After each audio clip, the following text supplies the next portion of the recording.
술에 취한 남성이 응급실에서 의사를 폭행하는 일이 또 벌어졌습니다. 자, 이번에는 경북 구미에서 발생을 했는데요. CCTV에 담긴 장면 먼저 보시겠습니다. 자, 지금 이 장면인데요. 뒤에서 뭔가로 가격을 하는 모습을 볼 수가 있었죠. 자, 곧바로 간호사들이 와서 응급조치를 하고 있는데요. 자, 이 뒷머리를 가격당한 이 전공의는 동맥이 파열됐다고 합니다. 자, 전치 3주에 피해를 입었는데, 네. 지금 가해자는 네. 지금 20대 대학생이라고요. 20대 대학생 청년이고요. 선배와 술을 먹다가 선배에게 폭행을 당했다는 거예요. 예. 찰과상을 입고 병원을 혼자 왔다는 겁니다. 취한 상태죠. 그런데 이제 병원에서 일부 좀 난동이 있었습니다. 그런데 저렇게 아주 비틀비틀거리면서 자연스럽게 들어와서 예. 사람이 많지도 않아 보이죠. CCTV 상으로는. 그런데 저 옆에 의료 도구가 놓여 있는 테이블에서 의료 도구, 철제 의료 도구를 하나 들고 비틀비틀 다가가서 갑자기 가격을 하는데 네. 아무 이유가 없어 보이잖아요. 아무 이유 없이요? 네. 저 의사분을 보면 그야말로 차트를 검토하다가 네. 무방비 상태에서 뒤에서 가격을 당했는데 사실 잠시 제가 놀랐던 건 뭐냐면 동요가 없어요. 보통 깜짝 놀라든가 뭔가 이 방어 의사가, 자세를 예. 취한다든가 해야 되는데 가격을 당하고 가만히 있어요. 예, 그리고 예. 간호사들이 와서 피를 이제 멈추게 하고 이런 조치를 취하는데 잘 보시면요. 팔을 늘어뜨리고 굉장히 망연자실한 태도를 보이거든요. 예. 저거 정신을 이제 잃은 건가요? 병원 관계자가 이야기를 하지만 트라우마가 더 우려가 된다는 거예요. 아, 정말 이 본인은 본인의 일을 열심히 하고 있었을 뿐인데 누구한테 해코지하거나 시비가 붙은 상황이 아니잖아요. 근데 이유 없이 응급실에 있는 의사를 외부에서 들어온 사람이 저렇게 가해를 한다.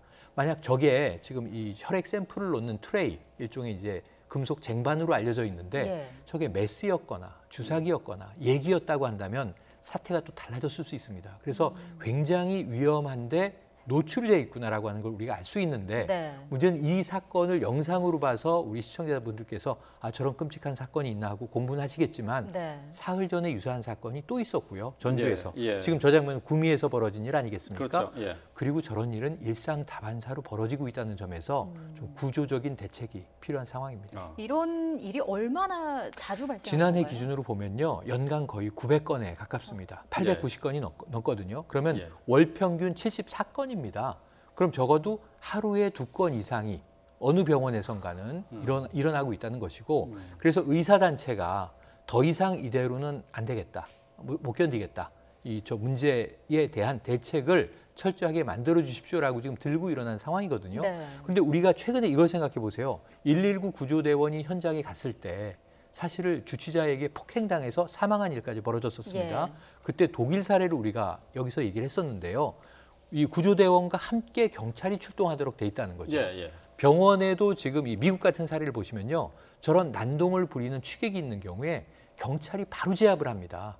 근데 우리 병원에서는 저런 일이 벌어졌다는 것은 우리가 흔히 보지만 제압됐다는 모습은 잘 보지 못하거든요. 예, 그리고 예. 두 번째로는 법적으로 굉장히 엄중하게 처벌이 되는데 우리나라는 법적 처벌도 아직은 좀 약한 것 아닌가 하는 대목도 분명히 있어 예. 보입니다. 응급실을 포함해서 응급 의료 현장에서 일어나는 저런 폭행 사건들이 참 적지 않은데 말이죠. 그런데 근절이 되지 않고 있는 이유가 처벌이 약하다 이런 지적이 있어요. 처벌이 약하기도 하고요. 병원도 워낙 바쁘기 때문에 적극적인 수사나 처벌을 하는 활동을 하기 좀 어려운 측면들도 있다고 합니다. 현행 법이 응급의료 관한 법률 보시면 이 응급실에서 이렇게 폭행을 하거나 난동을 부렸을 때는 5년 이하의 징역에 처해지게 되어 있는데 조금 더 높일 필요가 있다라는 것이고요. 말씀하신 것처럼 그 경찰 한라인 시스템을 구축해서 즉시 출동해서 이 행동을 제지할 수 있는 여러 가지 제도적인 기반도 조금 보강이 될 필요가 있는데 결국은 주치자 문제거든요. 68% 이상이 주치자 때문에 발생하는 예. 문제이기 때문에 이 주치 문제도 조금 문제를 어떻게 해결할 것인가, 응급실에서의 응급한 상황뿐만 아니라 주치자들에 의한 난동을 어떻게 제압할 것인가 이것도 조금 검토해 봐야 될 것 같고요. 예. 뭐 일각에서는 이 응급실에도 청원경찰 배치해야 된다 이런 얘기도 나오는데 여러 가지 이제 보안 업무 이런 것들 좀 철저히 대비할 필요가 있습니다. 네, 예. 정말 일어나서는 안 될 일들이 너무 자주 일어나는 게 아닌가 싶은데요. 적극적인 수사 그리고 강화된 처벌이 필요해 보입니다. 지금까지 최영일 시사평론가, 손정혜 변호사와 이야기 나눠봤습니다. 고맙습니다. 고맙습니다.